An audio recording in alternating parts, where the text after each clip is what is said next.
Ah, Sweet Pea. Back so soon? I thought you said you had too many errands to run to spend more time chatting with a dumb tourist. I mean, that's what I heard. I'm not that unfamiliar with reading between the lines, you know. If I recall, I thought you said that this was my wallet, not yours. Or did it only become yours once you saw that it might have something of value? Sorry, funny little thought experiment. Got a million of them. You've gotta get bored sometimes, right?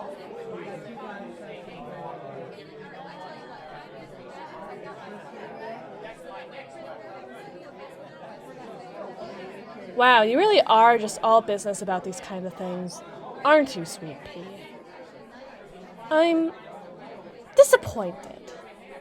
I really did have such high expectations of you, but I suppose there's nothing that can be done now. Now, if you'll excuse me, I have somewhere to be.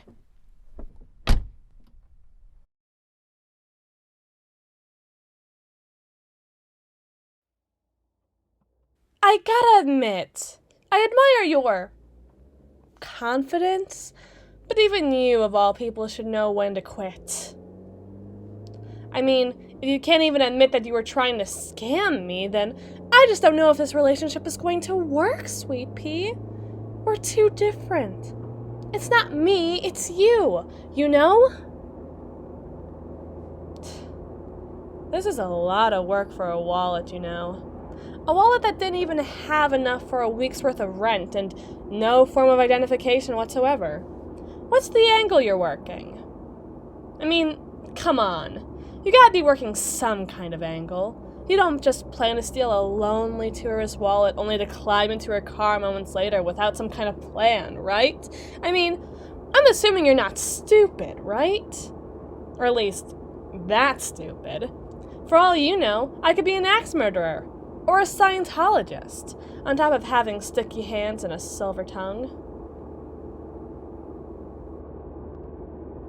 Well, somebody around here has to sing my praises, and I'm guessing it's not going to be you, Sweet Pea.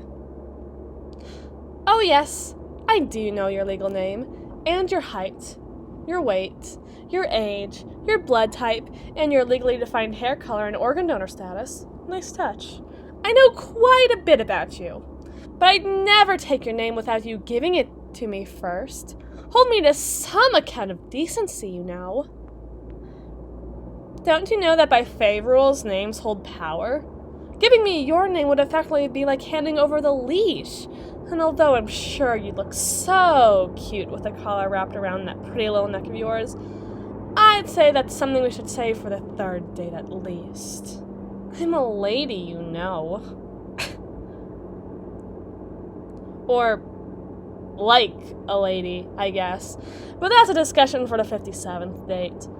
Or the 8th class of Merlot. Or maybe even never, considering I haven't even wrapped my head around it, but it is what it is. But what is your name, Sweet Pea? What would you like to be called? Sweet Pea it is. I think it suits you just fine. You're already so cute and round. It's perfect.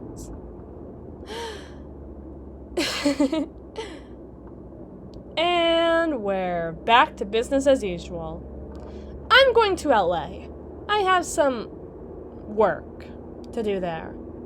I have no idea where you're headed, and it doesn't matter to me all that much.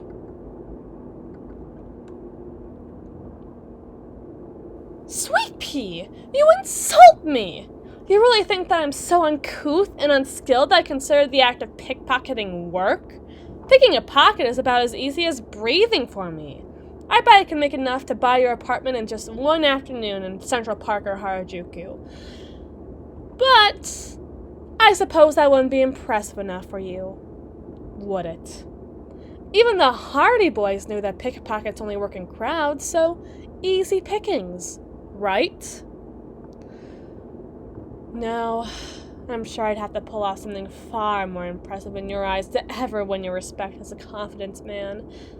But I assure you, in your name, Sweet Pea, I'll do what I can. Con artist. That's such an insulting turn of phrase, although the artist is quite complimentary in its own way. But no, my trade is not in either cons nor the artistry that goes into such tricks and treachery. My business is confidence. If you really think about it, everyone's business, everyone's labor, operates in confidence.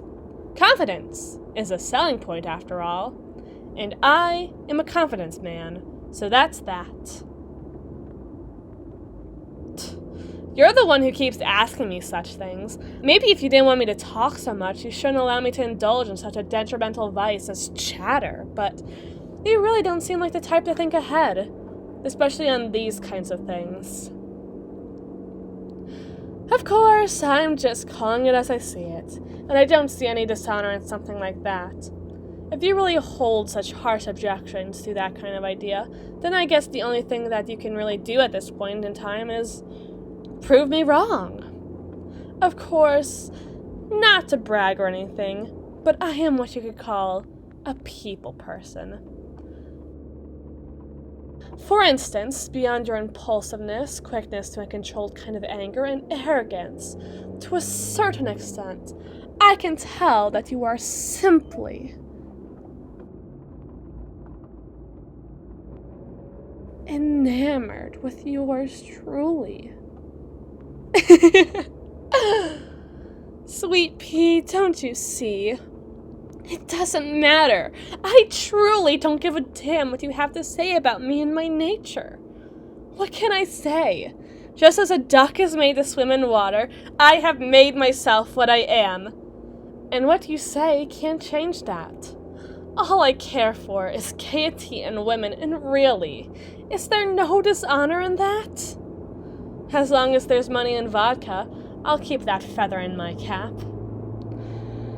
Of course, I understand that this is not a matter of rubber and glue, but since when have you proven yourself to be a viable source of information on anything, let alone on my character? And since when have I? Well, I don't know how to tell you this, but you are in my rental car, currently driving 40 miles an hour to an undisclosed destination. I don't know if that proves anything in particular, but it does feel like I'm winning something now, doesn't it? Of course, if I didn't really want you here, I would have tossed you to the curb 15 minutes ago, so I guess you do have me dead to rights on that front. May our partnership forever be comprised of us each holding blades to the other's throat. For now, and forever. Of course, Sweet Pea. How am I supposed to pull off my City of Angels plot without my very own guardian angel watching over me? Or is the greatest con artist in the county really gonna hold out on me? Greatest con artist in the city. Of course. My mistake.